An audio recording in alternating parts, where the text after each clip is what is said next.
Thank you very much.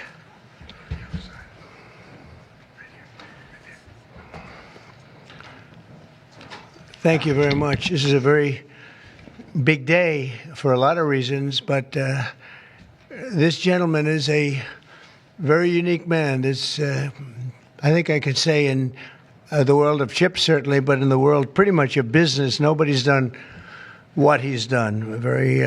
For those of you that are into that world, you would say, wow, he's a legend, but he is a legend, and it's an honor to be with you. Very great honor. Thank you very much. Mr. President. Thank you very much. Welcoming from TSMC, which is the biggest there is at a level that you can't even calculate, frankly. C.C. Wei to the White House for a very historic announcement. This is a tremendous thing for our country and hopefully for his company. We're also pleased to be joined by Commerce Secretary Howard Lutnick and White House AI and SIP, the crypto czar David Sachs, another two very highly respected people. It's great to have you guys involved. And David, thank you very much for coming on. David is sort of the king of intellect in that world.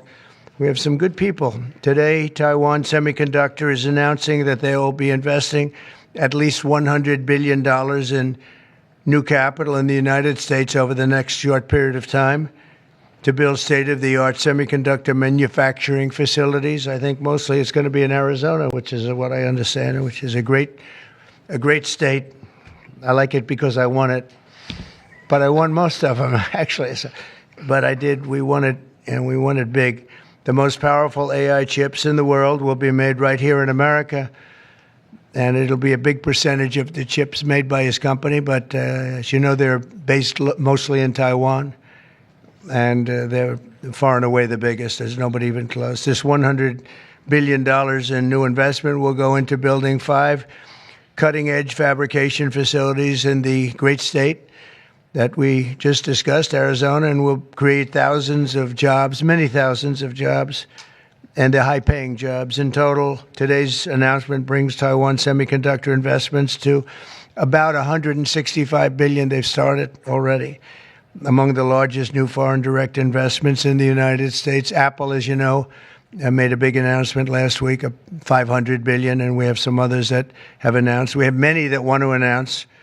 But I don't have time to do all of these announcements, I tell you. But for you, I'm doing the announcement. Thank you. This will create hundreds of billions of dollars in economic activity and boost America's dominance in artificial intelligence and beyond. Semiconductors are the backbone of the 21st century economy. And really, without the semiconductors, there is no economy. Powering everything from AI to automobiles to advanced manufacturing. And we must be able to build the chips and semiconductors that we need right here in American factories with American skill and American labor. And that's exactly what we're doing. As you know, Taiwan pretty much has a monopoly on that market. And I think pretty much is not a term that's even appropriate. They do have a monopoly. And this is a tremendous move by the most powerful company in the world. It's a matter of economic security. It's also a matter of national security for us. And at the same time, Mr. Wei will be able to diversify and have his a tremendous presence in another place and a very safe place. And I want to thank Taiwan Semiconductor for doing the announcement. And I'd like to ask Mr. Wei to say a few words, if you might. And I'd also like to ask Howard and David, you can say a couple of words, but maybe you should go first, because right now he's the most important man in the room. I'm sorry, fellas. Please. Thank you very much. Thank you. Great honor. Mr. President. Thank you. I'm a little bit nervous, so I have to pull out my piece of paper. Mr. President, Secretary Lutnick, and David, I didn't know that your title. But, okay. First, I want to say thank you to Mr. President to give me this opportunity to announce our big project in the U.S. TSMC is the world's largest chip manufacturing funded by Dr. Morris Chen in 1987. It's now at the forefront of semiconductor technology, supporting AI advancement and industry growth. In fact, I would like to wind back the time that in 2020, we have to thank President Trump's vision and his support. So TSMC started the journey of establishing the advanced chip manufacturing in Arizona. And now, let me proudly say, now the vision becomes reality. In Phoenix, Arizona, with 3,000 employees, we are producing the most advanced chip made on U.S. soil. With the success of our first fab, so we are now very happy to announce we are going to invest additional $100 billion US dollar in addition to our current $65 billion US dollars investment in Arizona. We are going to build 3 more new fabs after we promised 3 fabs already, and another 2 very advanced packaging fab, and most important, R&D center also in Arizona. For this, all the investment, $165 billion, is going to create thousands of high-paid jobs, as the president just announced. And we are, most important, actually, we are going to produce many AI chips. We are going to produce many chips to support the AI progress and to support the smartphones progress. And again, with that, I want to thank President Trump again for his support. In addition, I also want to thank my customers in the U.S., such as Apple, NVIDIA, AMD, Qualcomm, Broadcom. They all support TSMC's manufacturing in the U.S. Without their support, we probably cannot make it through. So again, I want to thank them. Also, I'd like to thank the TSMC's employee. Without their effort, we just cannot make it today. That's all I want to say, and thank you. Thank you. That's good. Thank you very much. Howard, please, David. Sure. Thank you. So I'm thrilled to be here today because President Trump has made it a fundamental objective to bring semiconductor chip manufacturing home to America. Under the Biden administration, TSMC received a $6 billion grant, and that encouraged them to build $65 billion. So America gave TSMC 10% of the money to build here. And now you're seeing the power of Donald Trump's presidency, because TSMC, the greatest manufacturer of chips in the world, is coming to America with a $100 billion investment. And of course, that is backed by the fact that they can come here because they can avoid paying tariffs. So the idea is come to America, build greatness in America, build for the American customers, the Apple, NVIDIA, that whole list that Chairman Wei gave in order to bring production to America. So we're really, really excited. This continues the most incredible path you've ever seen in these first weeks and months of the Trump administration of incredible manufacturing coming to America. The keys that the president has called out are coming here. They're coming here in huge size because they want to be in the greatest market in the world, and they want to avoid the tariffs that if they're not here, they'd have to suffer. So I want to congratulate C.C. Wei for bringing in this incredible $100 billion investment, but it's on the shoulders of our President Donald Trump, which is why he's coming. So thank you. Thank you. David? Thank you, sir. Well, the products that TSMC makes are literally the most important products in the world. I mean, these advanced chips power everything. They power AI, they power your phone, they power your cars. And without them, the whole modern economy would stop, but they're not made in the United States. So for TSMC to move here is a huge, huge development. And we owe that to President Trump's leadership on the economy and Secretary Lutnick as well. And Cece, thank you for coming here. Thank you. Yeah. Thank you, Dan. So thank you very much. A big percentage of chips with this investment will be made now, a big percentage. Worldwide, we had very little, almost none. We used to have a lot with Intel, but we had very little. And we'll be at close to 40% of the market with this transaction and a couple of others that we're doing.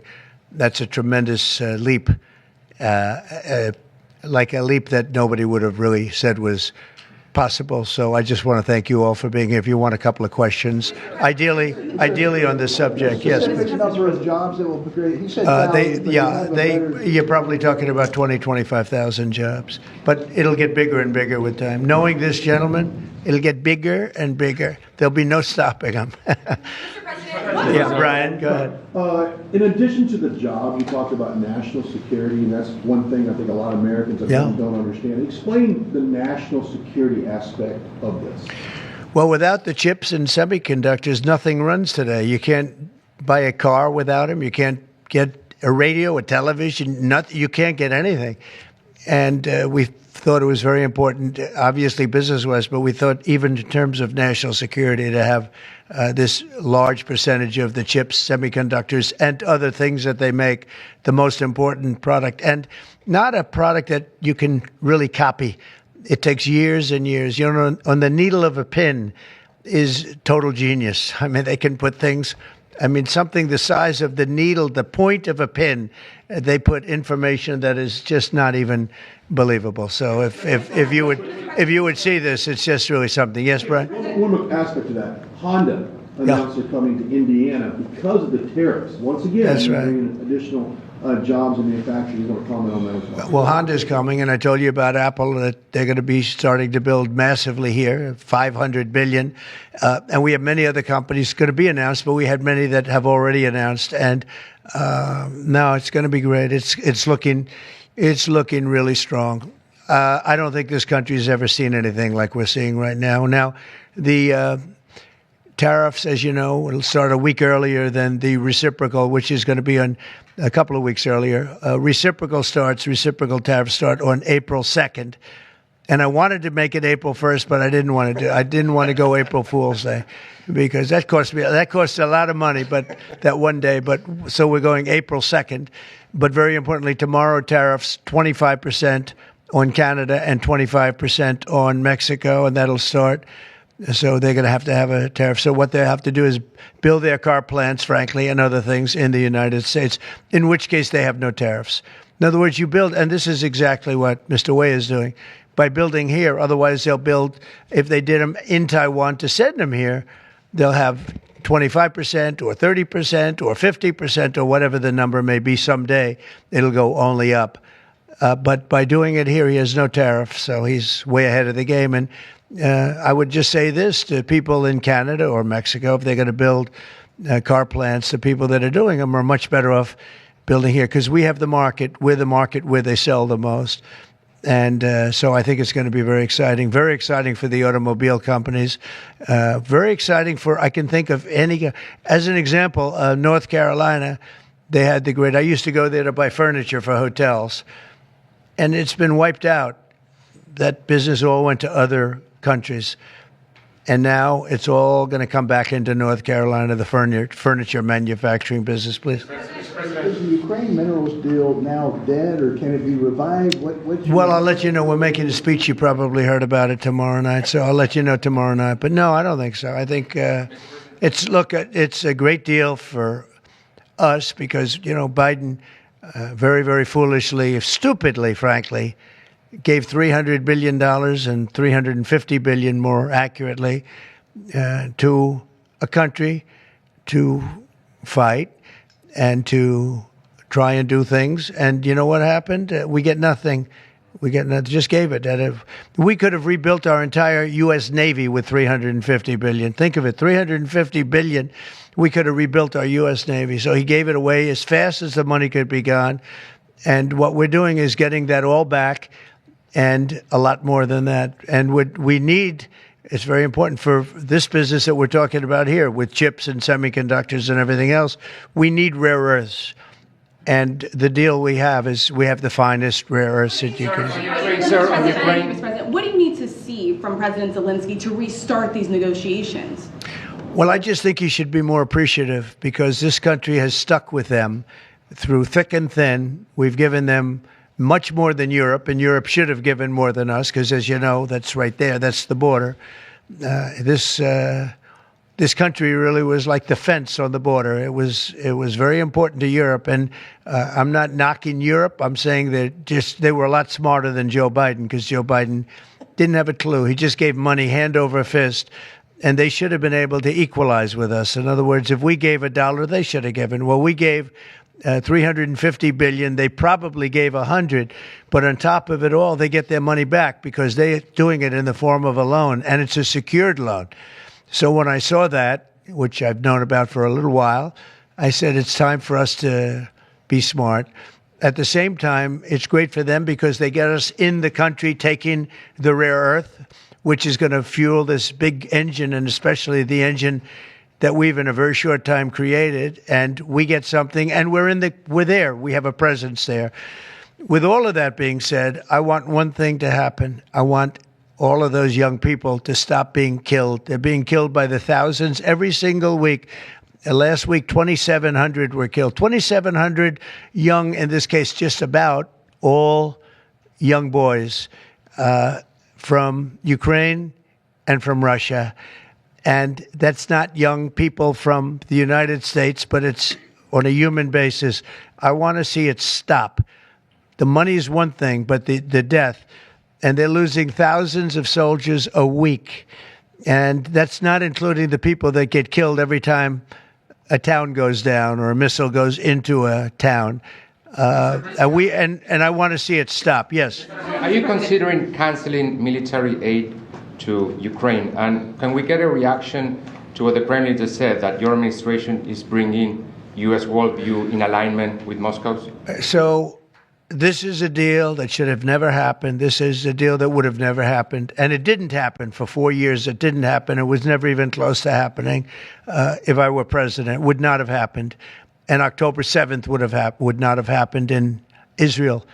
And inflation wouldn't have happened. And Afghanistan, disastrous, the way they withdrew. Not the fact that they withdrew, but the way they withdrew would have never happened. And we would have had Bagram right now instead of China having it. It was 1 hour away from where China makes their nuclear weapons. We would have kept Bagram, one of the biggest air bases in the world. All of these things happened, and it's a shame. But it is what it is, and now we're here. I want to see it end fast. I don't want to see this go on for years and years. Now, President Zelensky supposedly made a statement today in AP.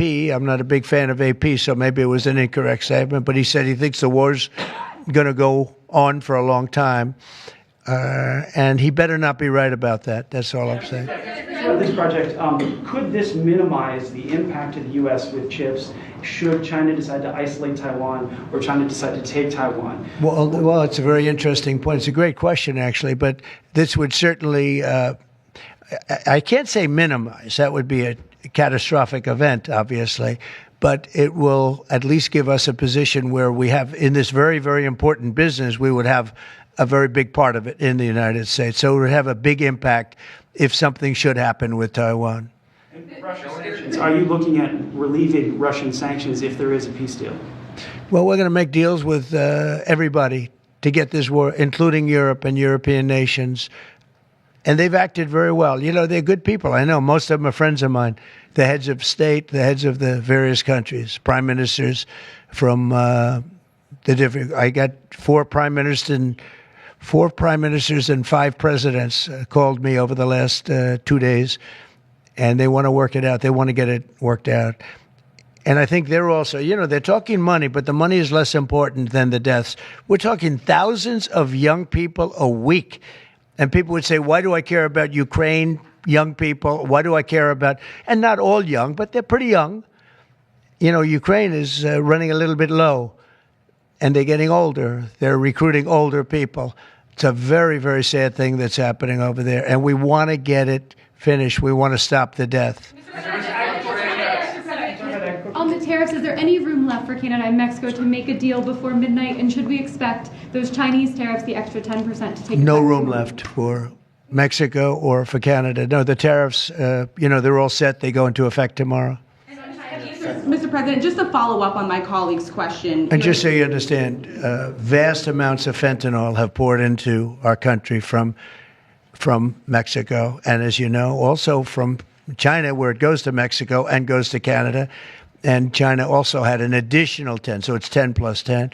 And it comes in from Canada and it comes in from Mexico. And that's a very important thing to say. Yeah, please, go ahead. Have you decided if you're going to suspend military aid to Ukraine? Have you made that decision?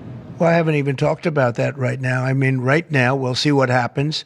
A lot of things are happening right now as we speak.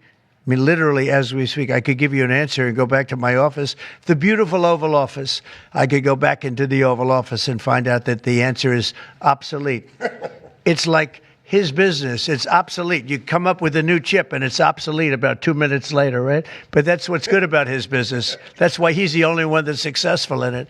But to follow up on my colleague's question, from Russia saying that your foreign policy is largely in line with their vision, should that be concerning to Americans?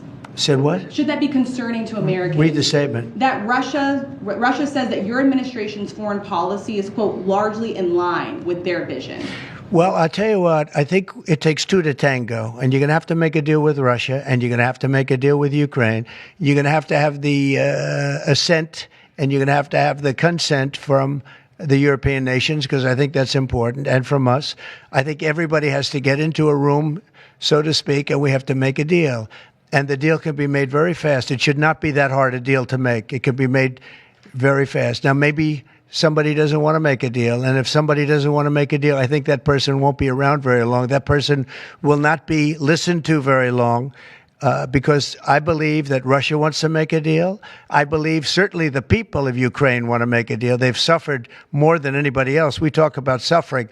They've suffered. But if you think about it, under President Bush, they got Georgia, right?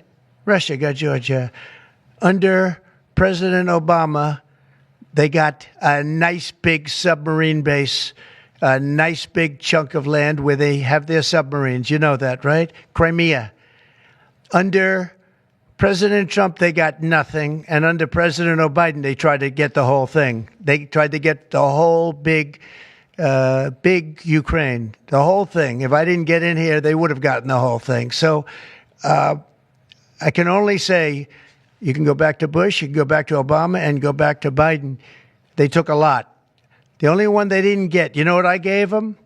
I gave them anti-tank missiles. That's what I gave them. I gave them sanctions on Russia. I gave them javelins. You know the javelins? You know when they took out all those tanks? You know the tanks were heading to Kiev by the hundreds, and they were unstoppable. And I gave them javelins. So, you know, I really, Putin is the one that will tell you this has not been so good for them. The fact is that I just want fairness. I want fairness. But think of it. I gave Russia nothing except grief. I gave them nothing. I gave them sanctions and javelins. That's what I gave them. Obama gave them sheets, and you heard that statement before. It's a very famous. Trump gave them javelins, and Obama gave them sheets, and then they say how close I am to Russia. And let me tell you, we have to make a deal because there are a lot of people being killed that shouldn't be killed. But remember, Trump gave them nothing, and the other presidents gave them a lot. They gave them everything. Mr. President, on trade, you met with Argentine President Javier Milei at CPAC. He wants to sign a free trade agreement with the United States. Is that something that you would consider even with Argentina? I'll consider anything. And Argentina, I think he's great, by the way. I think he's a great leader. He's doing a great job. He's doing a fantastic job. Brought it back from oblivion. Yeah, we'll look at things. We're looking at the UK with things. It doesn't have to be tariffs, but tariffs are easy. They're fast, they're efficient, and they bring fairness. For instance, when people kill their dollar, their equivalent of the dollar, whether it's the yuan or the yen in Japan or the won in China, when they drop them down, that puts us at a very unfair disadvantage. So all I have to do is say, Howard, we're going to have to raise the tariffs a little bit, because I've called President Xi, I've called the leaders of Japan to say you can't continue to reduce and break down your currency. You can't do it because it's unfair to us. It's very hard for us to make tractors, Caterpillar, here when Japan, China, and other places are killing their currency, meaning driving it down. So all of these things add up. And the way you solve it very easily is with tariffs, because when they do that, instead of having to make phone calls every day like I used to do with certain leaders, President Xi a little bit, a lot of phone calls, talking about the fact that they're lowering their yuan, they're lowering it down, and that makes it very, very hard for us. So this way I just say, look, let them do that, and we make up for it with the tariffs. But will you be speaking with Mexican President Claudia Sheinbaum about China? Yeah, sure, I will. I have a lot of respect for her. Mr. President, this tariff takes effect. It'll be 20% on China now. How high are you willing to go against China? Well, I can't say. It depends on what they do with their currency. It depends on what they do in terms of a retaliation with some kind of an economic retaliation, which I don't think they're going to retaliate too much. Hey, look, the United States has been taken advantage of for 40 years. The United States has been a laughingstock for years and years. That's why this gentleman is built in Taiwan instead of building here. It would have been better if he built here. If we had a president that knew what they were doing, and we had a lot of them very bad on trade. Look, I'm a huge fan of Ronald Reagan, but he was bad on trade, very bad on trade. He allowed a lot of people, a lot of businesses to be taken. So I say that with due respect, because he was so great on other things, but he was bad on trade.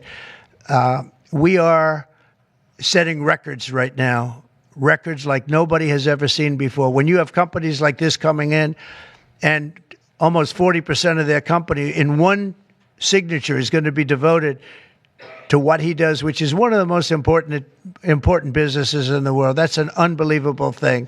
When Apple now is going to start building all of their plants here, all because of what we've done in terms of, it's not because he likes me or they like me. They don't probably like me at all. I don't know. I think he likes me a little bit at least. But you know what? It's the incentive we created, or the negative incentive. I mean, it's going to be very costly for people to take advantage of this country. They can't come in and steal our money and steal our jobs and take our factories and take our businesses and expect not to be punished. And they're being punished by tariffs. It's a very powerful weapon that politicians haven't used because they were either dishonest, stupid, or paid off in some other form. And now we're using them. Have you spoken with President Xi? Say it. Have you spoken with President Xi about this? I don't want to tell you that. Thank you very much, everybody. Thank you. Thank you very much. Running for New York City mayor. Will people who don't respond to the emails be fired?